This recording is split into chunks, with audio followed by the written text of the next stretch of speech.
Hello everyone, my name is Priyanshi Jain. This is the part second of antigen-antibody reaction. Part first में हमने last पढ़ा था कि types of agglutination reaction क्या होती है. लास्ट क्लास में हमने देखा था कि स्लाइड एग्लूटिनेशन रिएक्शन क्या होती है. इस क्लास में हम स्टार्ट करेंगे कि ट्यूब एग्लूटिनेशन रिएक्शन क्या होती है. देखिए, ट्यूब एग्लूटिनेशन रिएक्शन और स्लाइड एग्लूटिनेशन रिएक्शन में कोई डिफरेंस नहीं है. इसमें बस डिफरेंस ये है कि वो स्लाइड पे परफॉर्म किया जाता है और ये ट्यूब के अंदर, टेस्ट ट्यूब के अंदर परफॉर्म किया जाएगा. इस टेस्ट में क्या होता है, this test is semi quantitative test done for determine antibody in serum. देखिए, इसके अंदर क्या होता है कि जो इसका जो बेस्ट एग्जांपल है वो है हमारा विडाल टेस्ट. विडाल टेस्ट की वीडियो भी मैंने मेरे चैनल पे अपलोड कर रखी है. इसको अच्छे से समझने के लिए आप विडाल टेस्ट एक बार पढ़ना. इसका बेस्ट एग्जाम्पल है इस टाइप की रिएक्शन का. So this is a semi quantitative test done for determine antibody in serum. ये जो टेस्ट है वो एक सेमी क्वांटिटेटिव टेस्ट है. सेमी क्वांटिटेटिव मतलब आप कॉन्सेंट्रेशन का पता कर सकते हैं और हम इसमें क्या देखते हैं, एंटीबॉडी को डिटेक्ट करते हैं सीरम के अंदर. The antigen solution is added in different serial dilution of antibody in a test tube. इस टेस्ट में क्या किया जाता है कि विडाल टेस्ट में सीरियल डाइल्यूशंस बनाए जाते हैं एंटीबॉडीज की, फिर उसके अंदर एंटीजन को ऐड किया जाता है. A positive result is indicated by the formation of clump in the bottom of the test tube. और जो पॉजिटिव रिजल्ट है वो हम कैसे देखेंगे कि उस टेस्ट ट्यूब के जो बॉटम होता है, एकदम नीचे अपर सरफेस जो होता है, वहाँ पे आपको क्लम्प्स नजर आ जाएंगे.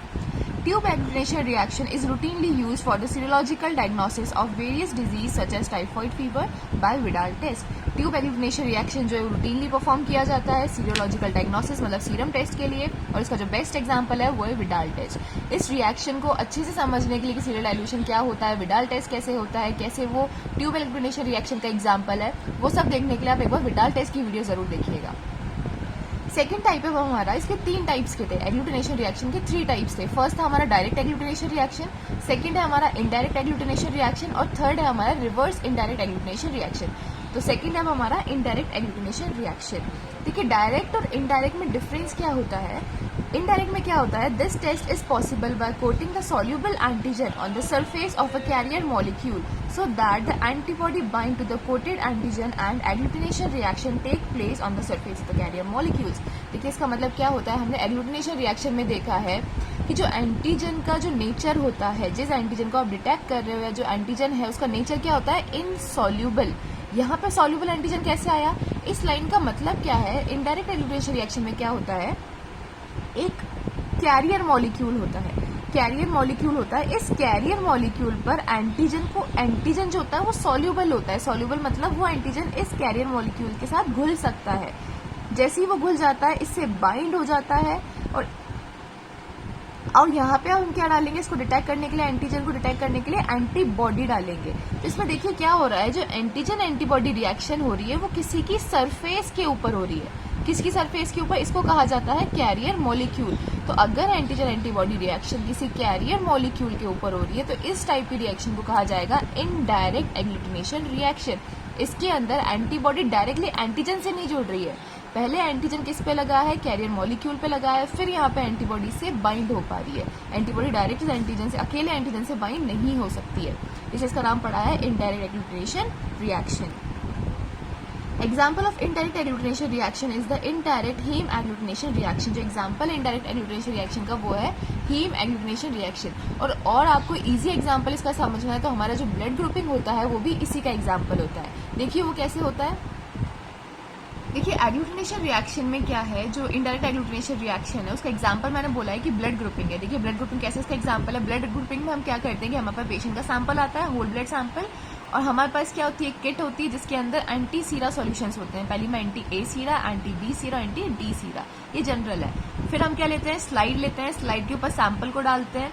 ठीक है, जैसे फॉर एग्जाम्पल जो हमारा पेशेंट है उसका जो ब्लड ग्रुप है वो क्या है, ए नेगेटिव ब्लड ग्रुप है. राइट, ए नेगेटिव है मतलब उसके ऊपर क्या प्रेजेंट है, सिर्फ ए एंटीजन प्रेजेंट है, ना बी एंटीजन प्रेजेंट है, ना डी एंटीजन प्रेजेंट है. ठीक है, ए ब्लड ग्रुप है उसका, ए नेगेटिव. तो क्या होगा, हमने ब्लड सैंपल डाला उसका, यहाँ पे उसके ब्लड सैंपल में क्या है, आरबीसी प्रेजेंट है. इस आरबीसी के ऊपर क्या प्रेजेंट है, ए एंटीजन प्रेजेंट है.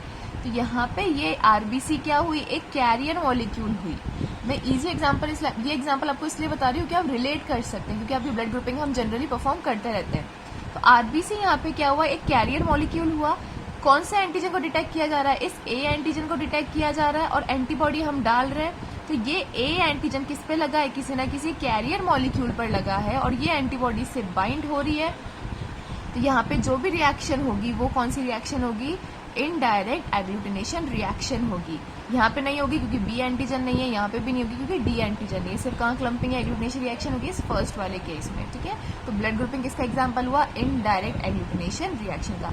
इस केस में जो कैरियर मॉलिक्यूल है वो कौन है, हमारी आरबीसी कैरियर मॉलिक्यूल है। अब इसी का जो नेक्स्ट टाइप है वो है reverse indirect agglutination reaction.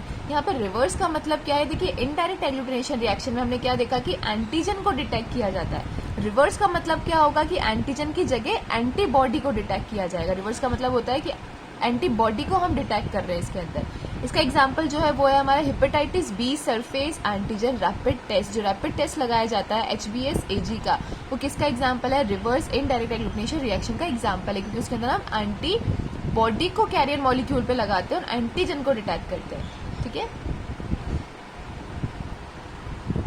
Sorry, देखिए होता क्या है कि इनडायरेक्ट एग्लूटिनेशन रिएक्शन में कैरियर मॉलिक्यूल पर एंटीजन लगा होता है और रिवर्स इनडायरेक्ट एग्लूटिनेशन रिएक्शन के अंदर कैरियर मॉलिक्यूल पर एंटीबॉडी लगी होती है। ये इन दोनों के अंदर डिफरेंस होता है। अब देखिए हेपेटाइटिस सरफेस एंटीजन के अंदर हम किट यूज में लेते हैं, उस किट के अंदर यहाँ पे क्या होता है, कॉन्जुगेट सिस्टम होता है, उसके ऊपर क्या लगी होती है, एंटीबॉडी लगी होती है। हमें कौन सा एंटीजन डिटेक्ट करना है, HBsAg एंटीजन को डिटेक्ट करना है, तो हम यहाँ पे कैरियर मॉलिक्यूल पे कौन सी एंटीबॉडी लगाएंगे, HBsAg एंटीबॉडी लगाएंगे। ये हमारे पास सैंपल है, पेशेंट का सैंपल आया, अगर पेशेंट को हेपेटाइटिस है तो उसके सैंपल में हमें क्या मिलेगा, हेपेटाइटिस बी सरफेस एंटीजन होगा present.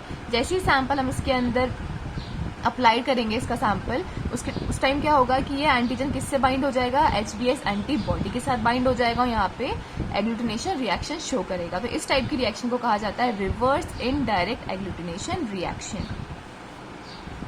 So in this test, the antibody is coated on a carrier molecule which detect antigen in the patient sample. इस टेस्ट में क्या होता है, जो एंटीबॉडी होती है वो कैरियर मॉलिक्यूल पर कोटेड होती है और वो डिटेक्ट करती है एंटीजन को पेशेंट के सैंपल के अंदर। एग्जाम्पल है इसके HBsAg test. In this test conjugate system act as a carrier molecule. इस सिस्टम के अंदर, इस टेस्ट के अंदर जो कॉन्जुगेट सिस्टम होता है वो एक्ट करता है as a carrier molecule. So this is all about this class. Next class में हम देखेंगे एग्लूटिनेशन रिएक्शन और प्रेसिपिटेशन रिएक्शन के अंदर क्या डिफरेंस होता है और प्रेसिपिटेशन रिएक्शन के टाइप्स और प्रेसिपिटेशन रिएक्शन क्या होती है उसको और डिटेल में देखेंगे। So thank you so much for watching.